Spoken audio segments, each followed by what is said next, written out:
Noticias de última hora, presten mucha atención.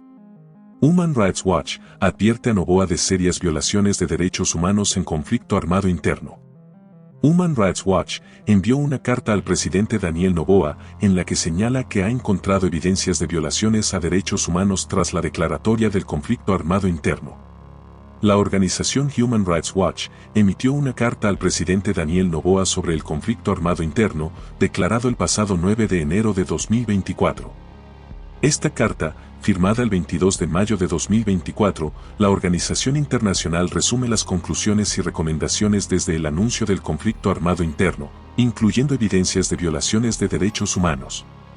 El documento está firmado por Juanita Goebertus Estrada, directora de la División de las Américas. Por un lado, Human Rights Watch cuestiona la existencia de un conflicto armado interno.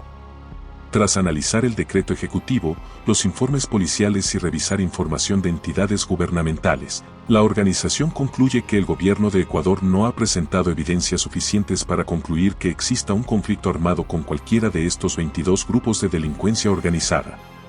Evidencias de violaciones a derechos humanos. Además, señala que desde el 9 de enero, Human Rights Watch ha documentado múltiples casos de serias violaciones de derechos humanos cometidas por las fuerzas de seguridad. Las violaciones de derechos incluyen una aparente ejecución extrajudicial, varias detenciones arbitrarias y casos de malos tratos en prisión, que en algunos casos pueden constituir tortura, detalla la carta. Sobre la presencia de las Fuerzas Armadas en las cárceles, Human Rights Watch asegura que los militares han mantenido incomunicados a los detenidos, obstaculizando en algunas ocasiones su derecho a consultar con abogados o a obtener asistencia médica. Cuestiona la eficacia de las medidas adoptadas. La carta señala que los avances para llevar ante la justicia a los responsables de los abusos han sido limitados. De las 9.000 detenciones reportadas a finales de febrero, la Fiscalía General del Estado dijo solo haber recibido 494 noticias del delito, detalla el documento. Eso significa que, aparentemente, muchas personas nunca fueron llevadas ante un fiscal o un juez, una práctica que genera preocupación por posibles abusos. En más noticias. ¿La alianza imposible? Correísmo mide a la CONAIE para las presidenciales de 2025. Luisa González posicionó la idea de una alianza con Leonidas Issa a tan solo 10 semanas de que los partidos arranquen con sus primarias para definir precandidatos a las elecciones presidenciales de febrero de 2025. Desde el nacimiento del correísmo, su relación con el movimiento indígena ha tenido más desencuentros que coincidencias. Sin embargo, después de 2 derrotas en la carrera hacia Carondelet, la Revolución Ciudadana abre la posibilidad a una alianza electoral. La presidenta de la agrupación y ex candidata presidencial, Luisa González, mencionó en una entrevista la idea de una unidad electoral de las izquierdas y, más específicamente, de un acercamiento con Leonidas Issa, presidente de la CONAIE. Esto permite al correísmo empezar a medir la respuesta de la opinión pública, de sus propias bases y de los demás actores políticos, a tan solo 10 semanas de que empiece el plazo para las primarias, para definir precandidatos. Todas las estructuras partidistas están en el mismo camino, especialmente en la búsqueda de los próximos binomios presidenciales. Y la única fórmula que puede acercarlos al balotaje es una amplia alianza que disminuya la cantidad de contendores. Sin embargo, ya con los números por delante, el correísmo continúa teniendo un voto duro que bordea el 30% del electorado. Mientras que Pachacutic, brazo político de la CONAIE, sigue enredado en disputas internas y sin claridad en el liderazgo. Los escenarios políticos se trata precisamente de 2 fuerzas políticas debilitadas. Por un lado, los herederos del expresidente Rafael Correa no han logrado superar el 40% de los votos totales en ninguna elección presidencial. Y su tendencia ha ido a la baja. Además, la imagen del movimiento se ha visto afectada por personajes incómodos como el exvicepresidente Jorge Glass y el exlegislador Ronny Aleaga. Y los choques internos, como el distanciamiento de figuras como Marcela Aguiñaga y Aquiles Álvarez, también les han restado puntos. Por lo que la tendencia no ha definido todavía un aspirante presidencial, mientras el exmandatario se encarga de reiterar que le sobran opciones entre su militancia. Aunque las recientes declaraciones de González evidencian lo contrario.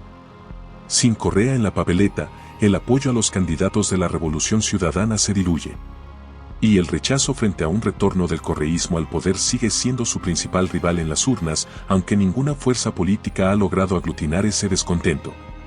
Por otro lado, la CONAIE y su brazo político, Pachakutik, han sufrido profundas fragmentaciones internas, que los llevaron de ser la segunda fuerza política en 2021 a prácticamente desaparecer en las últimas elecciones extraordinarias de agosto. Las pugnas legales y políticas por controlar la lista 18 dejaron al movimiento dividido entre los seguidores de la facción más radical, alineada con la visión de la CONAIE, y otra más apegada a los liderazgos históricos.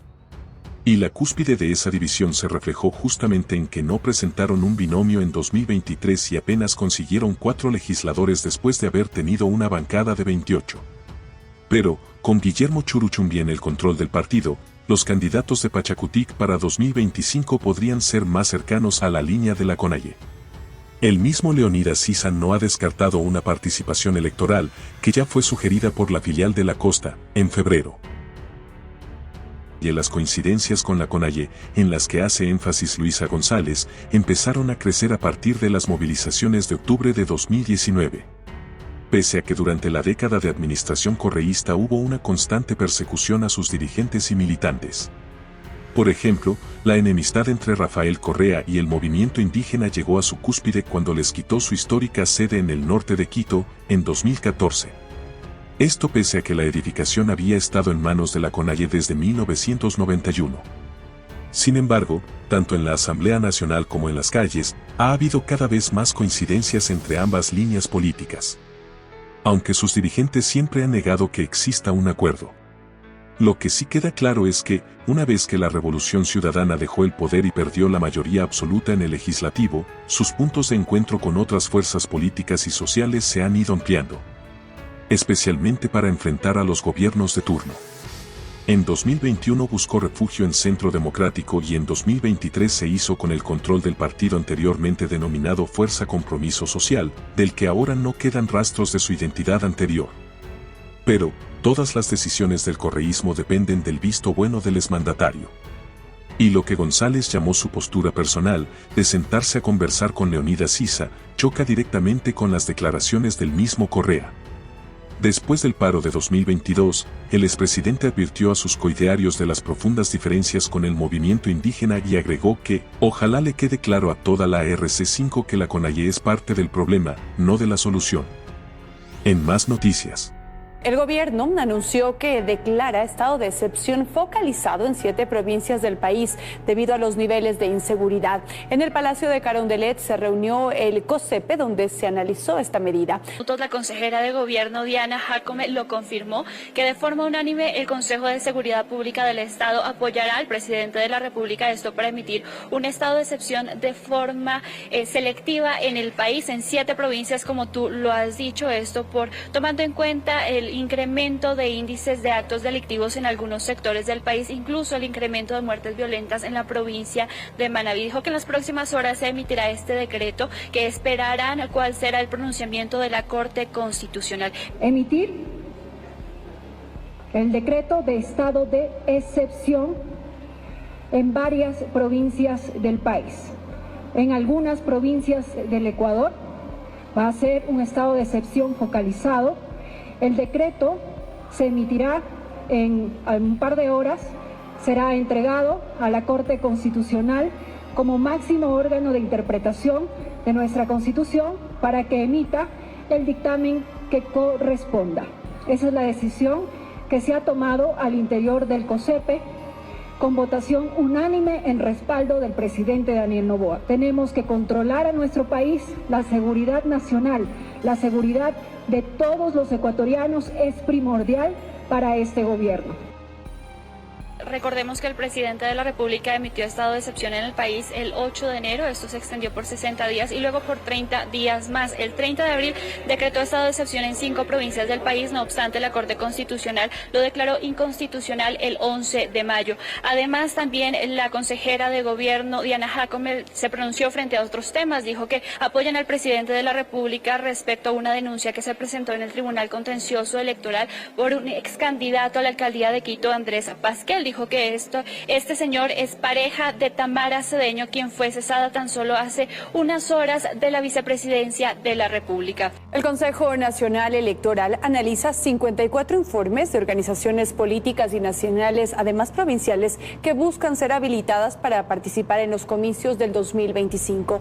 El Pleno definirá el futuro de ADN, movimiento del presidente Daniel Noboa. El Consejo Nacional Electoral tiene listo el cronograma para las elecciones generales de 2025. Por ahora, el Pleno del organismo analiza al menos 54 informes de organizaciones políticas nacionales y provinciales que buscan obtener la personería jurídica para poder participar. Entre ellas está Acción Democrática Nacional, ADN, organización que el presidente Daniel Noboa quiere convertir en movimiento político para su anunciada reelección. Cumplieron con los números de firmas que con el mínimo. Han superado el mínimo, han cumplido con los otros requisitos que tienen que presentar al CNE, y lo que le corresponde al Pleno es ahora tratarlo y resolver sobre dar o no la personería jurídica al movimiento ADN, y eso lo trataremos el día de hoy. Con corte al 22 de mayo hay en total 7 partidos políticos, 9 movimientos nacionales y 60 provinciales habilitados para poner candidatos a las dignidades de presidente y vicepresidente, así como de asambleístas. Y básicamente se van a aumentar otras organizaciones políticas. Hicimos un primer proceso de depuración. 53 organizaciones políticas que han sido canceladas. El proceso de democracia interna de las organizaciones políticas arrancará el 23 de julio, mientras que desde el 13 de septiembre hasta el 2 de octubre se podrán inscribir las candidaturas. La campaña electoral será del 5 de enero al 6 de febrero y el 9 de febrero el sufragio. En caso de haber segunda vuelta, los ecuatorianos deberán acudir a las urnas una vez más el 13 de abril. El proceso será atípico, pues en medio de su desarrollo se podría llevar a cabo la renovación total de los vocales del CNE. Vamos a cumplir ya los 6 años, tiempo por el cual fuimos designados. Será en noviembre, será en junio, será en enero, no lo sabemos. Pero el país debe tener la seguridad y la certeza de nuestra responsabilidad. Mientras tanto, sostiene que continuarán trabajando. El hito más cercano es el del 14 de junio, fecha en la que se cerrará el registro permanente de organizaciones políticas y se conocerá cuáles finalmente podrán terciar en la contienda electoral.